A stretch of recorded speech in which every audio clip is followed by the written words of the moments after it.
we talk of infra, we talk of many kind of infra. So since last 1 month, I have moved to Mumbai from Delhi posting. I was talking to Shailesh ji, who is the Dean of Geo University there in Mumbai. So Mumbai, Navi Mumbai, that area is absolutely changing as a city.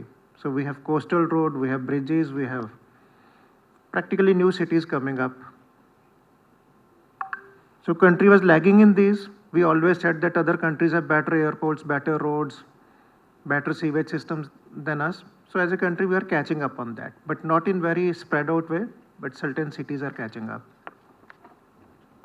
But there is one thing, luckily, where we are even ahead of many other countries. That is digital public infra. So we had Aadhaar systems. Now all of us basically use Aadhaar very subconsciously in a number of ways, which actually helps us. When COVID struck, all of us got basically the COVID certificates, free injections from the government, vaccine development was very fast. But the COVID certificates we got were really digital. Even US, they were giving yellow handwritten certificates.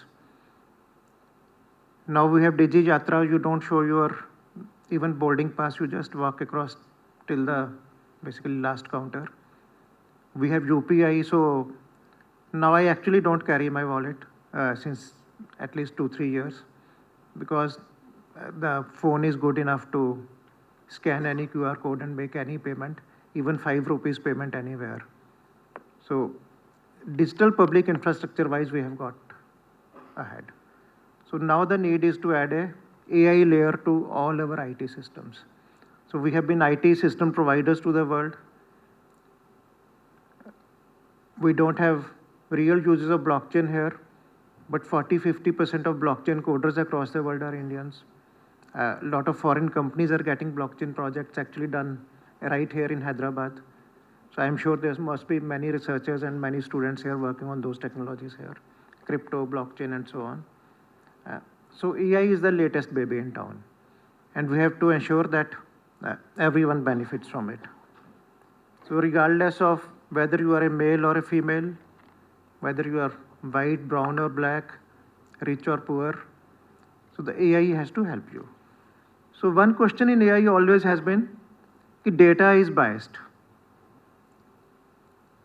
There are famous stories, 4 or 5 years old vintage. Now those biases have been removed. That if you ask Google, give me 10 photos of CEOs, all 10 would be males. Now probably they have gone overboard, they might show 7-8 females. The number of female CEOs is not that much. So, but that's okay, slight overcorrection is okay while trying to correct the biases. For example, if you are, let us say an AI is developed for that you click a photo of a skin disease and just upload it and it tells you the disease. It may work better for white skin than for black skin. So when we talk of biases, that is the part of research that we put in data, we curate data in a sense that it helps everyone. So it should not introduce or accentuate those inequalities in the system. Same thing for language. So on internet, it is still basically English. In Indian internet, it is basically English driven, very unlike Chinese and Japanese and Korean systems. Fortunately for mobiles did not force us to talk in English. Otherwise, mobile penetration in the country would have been hardly 10%. In mobile, you can talk in Telugu, Hindi, Punjabi, you can talk to anyone. So it works. So now newer AI systems, newer computer systems, you can talk to the mobile, talk to the computer, talk to the iPad, talk to anyone, talk to any AI system in your own language, and it should give you the result in your own language. A farmer in Telangana should be able to talk in Telugu and get the answers in Telugu from an AI system dealing with agriculture. Similar on the health side and so on. So that's what we call an inclusive AI, inclusive systems. So when we talk of social empowerment, That's all we are talking about.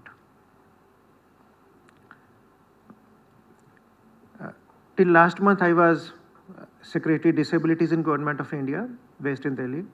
So about 6 months ago, I organized a conference in Bangalore, an international conference in Bangalore, on use of AI in the disability sector. So we had who's who of the world. So all the Meta, Google, OpenAI, Microsoft, everyone was there. And 70, 80 startups from across the country were there, designing solutions for blind people, low vision people, deaf people, low hearing people, use of AI for better prosthetics if someone's leg is cut, or you have diabetic foot amputation. So how to design better AI-based solutions. Then if someone's cochlear implant is done, some child is deaf, so you have to learn language from zero. So the audio verbal therapy. So students from IIT Delhi had prepared a very good app which really guides the parent and the therapist and the child to really fast track his development of understanding of language. Now mental health affects almost everyone. So a lot of mental health chatbots and online, basically a lot of stuff is coming there. So it was very interesting that in the disability sector, which is most vulnerable in a sense, autistic children, dyslexia. So can you upload child's notebooks, photograph, click 3-4 pictures and the system tells you the child has probably dyslexia and this is a way to sort of remove the dyslexia in 2-3 years, or it will remain for life, but this is a way to sort of handle it more gracefully. So some phenomenally good solutions came there. So same with now, I see many faculty members here. I am sure that you know that your students are cheating. That you give them an exercise, they will use ChatGPT to just give you answers. So how do you weave this into your teaching? That you say कि बेटा class में भी सामने बैठ के you use ChatGPT or Gemini or whatever, but still the learning should go up. So how do you guide as faculty? How do you guide your students? You do not ban ChatGPT. Students will find ways to basically do that. Some IITs or some campuses actually try to ban internet. Students are much more smarter than the teachers these days. So they know how to beat the systems. So how do you collaborate with the students that they use AI in a good learning fashion? So not as cheating methodology, but they learn from it and they become better and better. So I believe education, health, so basically no field will be left out. So some people say AI consumes lots of energy. It really does. But probably AI will give us better nuclear power designs. It will probably fast track the research on green and affordable hydrogen. Probably it will tell us how to design storage batteries which don't use rare earth materials and which are long lasting, easier to charge, faster to charge, and so on. So a lot of people have started using AI to basically create better energy systems. Could be thermal energy, hydro energy, nuclear energy, whatever kind of energy, solar energy. So it will no longer be a problem that AI consumes too much energy. Probably the problem is going to be energy will be almost free. Country to start a BTech in AI. Needed a lot of guts for our young faculty to take up such a big task of starting a BTech program. I mean, any institution when they start, they prefer to start with master's program because it's a 2-year program, out of which even 1 year is a project. So only 1 year you need to actually teach. Whereas BTech means 4 years of teaching. So needs a lot of courage. And we took that initiative and started 2019. We started this. First batch went out in 2023. And what is more important also, we were told in 2019 that you are only number 3 in the whole world. Other than you, there are only 2 institutions which started a UG program in AI by 2019, that is MIT and Carnegie Mellon. So that puts us into such a league that we were able to take steps which are very bold steps which any institution needs to take if you really want to be a leader. So that leadership is continuing. A lot of great projects our colleagues have been doing. And more importantly, we wanted this to be more of a interdisciplinary program. Okay, unlike many institutions where computer science is converted into AI. So we don't say that. We have even civil engineers, mechanical engineers, electrical engineers, and even metallurgists and material science people. Everybody is into it. So we say when we recruit a faculty member, we say we don't bother whether your BTech is agriculture or computer science. As long as your research is in AI, you are welcome to be a faculty with us. And to that extent that even in material science department, we have a master's program now, which we call it as ICME, Integrated Computational Material Science, where we try to find out how do I use AI to design a new steel, for example, a new steel with a better composition, better properties. So things like that is something which is being done at IIT Hyderabad. So we are very happy that we have a good blend of faculty members cutting across the various streams of engineering and science and liberal arts coming together in this very, very important area and looking at all aspects of AI, starting from the fundamental aspects of AI to where we can apply them and how to make lives of people better through AI. So I'm sure there are also a lot of difficulties and issues related to AI. There are quite a number of faculty who are addressing that also. I'm sure in today's deliberations, people will also discuss those issues, how we can find ways of possibly making AI more acceptable and also ensure that it becomes more responsible. Okay, so these are terms that people keep on using it very often. I'm sure I'm not an expert in AI. I'm a metallurgist, as I told you.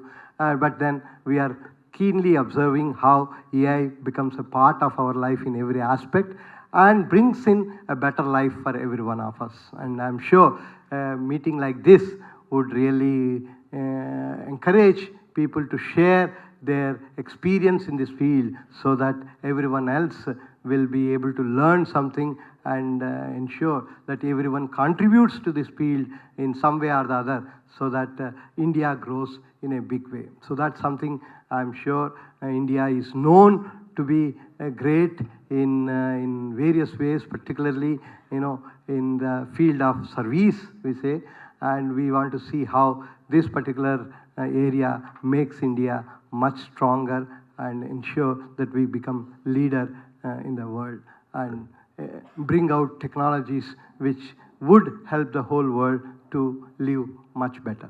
Thank you very much, and I wish this particular conference and workshop great success, and I'm sure every one of you will have something to take it from and also take some time to just go around the campus. It's a beautiful campus, one of the most modern campuses in the country, and also most modern in terms of all technologies. For example, this is possibly the only campus where you will see an autonomous vehicle, a driverless vehicle going from the main entrance up to the hostels every day from morning to evening. Every half an hour it keeps on making rounds.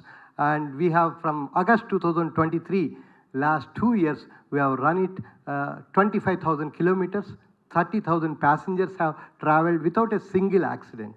So for your information, it goes on the same roads on where we drive our vehicles to. So there are a lot for you to learn. Autonomous navigation, 5G, 6G is another area where we are very strong on. Healthcare, where again AI plays a very significant role. So there also IIT Hyderabad is very strong at. And anything about advanced materials that you talk about, IIT Hyderabad is very, very strong at all these areas. So take time, go around a little bit and see how we can learn from each other and collaborate with each other. I'm a strong believer that collaborations bring a lot of synergy and make 1 + 1 significantly greater than 2. And I think it is important that this kind of workshops will lead to such collaborations so that people come together and make India a great place for the world to look up to. Thank you very much. Local to global news at your fingertips. మీ చేతిలో ఒక ఆయుధం. Download రా TV app. Media legend Ravi Prakash is back.